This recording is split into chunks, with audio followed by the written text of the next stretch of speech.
So guys, ayan na yung ating ginataang gulay. Oh, super sarap nito. I love it.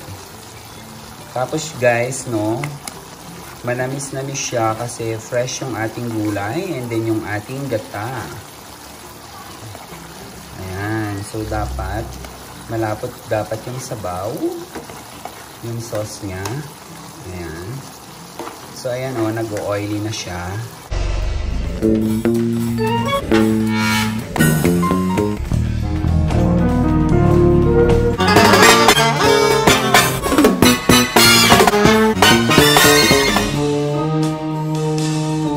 So guys, bali another video na naman yung ating gagawin. So ayan, meron tayong na-harvest. Charan! There. So, meron tayong gulay na na-harvest sa likod ng bahay. So ayan. So guys, kung titingnan nyo yung mga gulay, super isang recipe na yon. So pangpakbet siya. So I was thinking kung ano yung magandang gawin since para alam mo yon maiba naman. So usually kasi dito sa province puro gulay, pakbet, ganon. Pero meron akong nakita. Wait. Tcharan! So yun, kita ba? So ayan. Nakikita nyo ba yung nakikita ko? So meron doon, ayan, nyog. So yun, so nahulog lang siya. Kita naman yung puno doon, ayan. So ayun yung nyog. So yan, kita naman siya. So, ngayon, gagataan natin yung ating gulay. So guys, yan na yung ating na-harvest na gulay. So ayan. So, bali, kakat na natin siya. Ayan. So, ito na rin yung ating kinayod na nyog. So, ayan. So, let's do this. So, guys, ayan, nahiwa na natin yung ating mga gulay. So, ayan, kung mapapansin nyo, ayan pang takbet na siya. So, bali, ito lang yung kailangan nating ingredients. Yung gulay natin na sari-sari and then yung gata. And then, bawang sibuyas. And then, meron tayong cubes. Ayan. Pwede kayong maglagay ng, kung gusto nyo ng may meat, guys.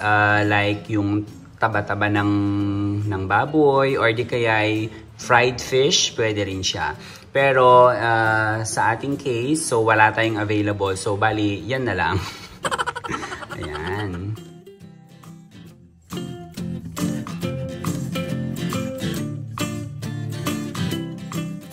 Then, sabay-sabay na natin yung ating gulay.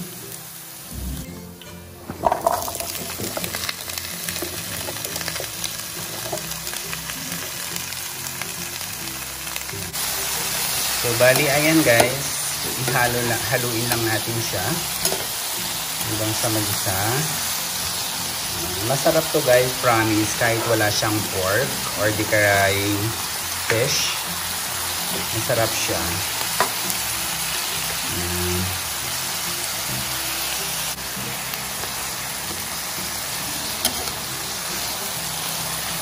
And then, tatapan lang natin siya ng konti guys, no?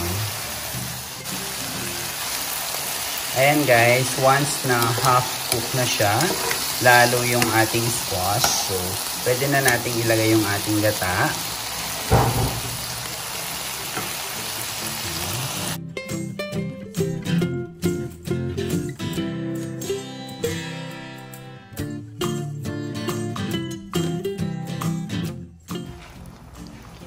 And then, season lang natin siya ng salt. Ayan. And then, lagay na natin yung ating buyong. Chicken. Ayan. And then, pag once na inalagay na natin yung ating gata guys, huwag niyong tatakpan ha. Para maluto yung ating gata. OMG, I love this. Promise guys, masarap to.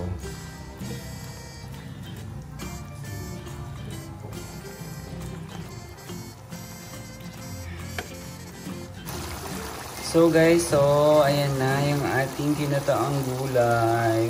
Oh, super sarap nito. I love it. Tapos guys, no, manamis-namis siya kasi fresh yung ating gulay and then yung ating gata.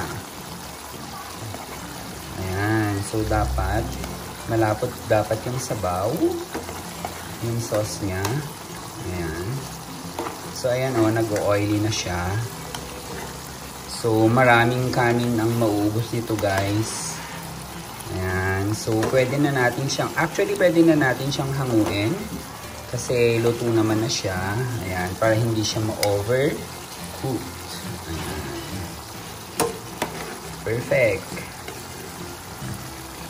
Guys, yan na yung ating ginataang gulay. O, diba? Ayan, perfect. So, ayan, pwede na tayong kumain.